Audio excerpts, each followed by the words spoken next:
Days Gone might be starting to feel like old news now, considering it's been out for a while.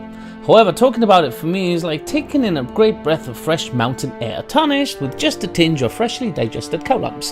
And no, the cow dropping reference isn't because it's bad. It is because the bad in the game is just so good. Let's first talk about what's great in Days Gone. Graphically, there are sections which are simply put stunning. With the sun glaring through tall trees as they sway with the winds during excellent weathering and daytime-nighttime cycles. The lighting is one of the best I've ever seen. Don't take my word for it though. Go into one of the many rippers, freaker-infested tunnels and check out the muzzle flash or one of the many bonfires scattered around the map which emit a sexy glow to its surroundings, and you'll quickly forget about the masses of flesh-eating freakers at your six. The fact is that the world Sony Ben have created epitomizes what I envisage a post-apocalyptic world should be. This playground they have crafted is the perfect amount of loneliness, the perfect amount of dangerous, and the perfect amount of decay and beauty all rolled up into a bundle of utter yumminess.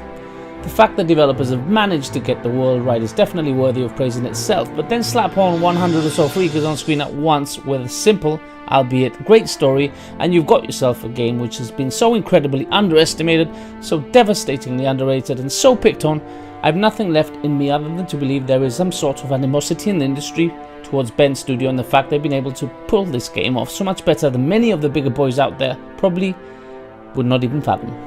I've got to be honest, I loved every single minute of this 50-hour new IP. That's not to say I've not been hindered in my tracks with a bug here and there, but nothing that would cause me to turn away from wanting more. Yes, of course there are bugs, but in this day and age there are cases so few and far between which produce and ship a solidly created and polished experience I'm dumbfounded as to why this isn't old news to anyone. Cars popping in at the last minute whilst you slam your motorcycle brakes hard to no avail, randomly materializing hordes, yes you heard it right man. Hordes materializing seemingly out of nowhere, leaving you without a chance in hell to get out of dodge no matter how trigger happy you are.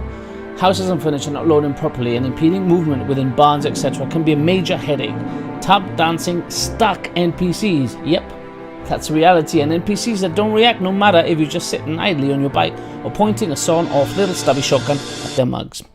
The problems are many, but to be fair, not that different from any other releases nowadays, but of course we all expect a AAA studio to have an end product with more polish. Yes, of course we do. However, by no means is this even remotely as game-breaking as some have made it out to be.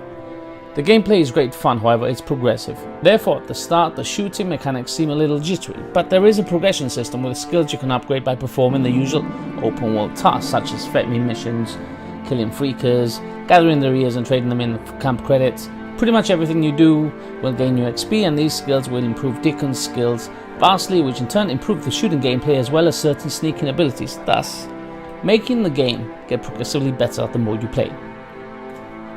However, not the same can be said for the missions, which are mostly based on bounty hunting, fetch me quests, or clear a camp of marauders or rippers.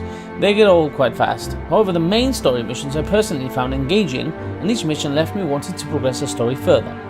The acting is solid and certain characters really do grow on you and become very likeable. As for Deacon, he isn't immediately likeable by no means, but the guy does grow on you as the story unfolds. The one problem I was frustrated about was that you can't focus on improving your trust level on a specific camp due to the way the missions become available. Therefore, you're left only with being able to increase trust depending on the main story progression. So if you're hoping to focus entirely on increasing camp coupling in order to quickly upgrade your motorcycle, you're going to be left wanting. Instead, the game slowly lets you generate trust for 3 initial camps, mostly evenly. Then the rest is totally up to you later on as the story progresses. As aforementioned, the story of Days Gone is simple, yet it manages to encompass everything you'd want from a post-apocalyptic story: the danger, the love interest, friendship and camaraderie, and getting people together against all odds. Yes, definitely Hollywood, most definitely cliche, but at least we know it's a formula that will work. Sony Bend, I applaud you. This has been my favourite game this year, and I am ready to head back in and wrap up all the collectibles. Fill the hordes with as many bullets as I can carry and clear the roads from all the gunk, urine and shit trails left behind by these these freakers. Anyway, I'm hoping there's a sequel in mind.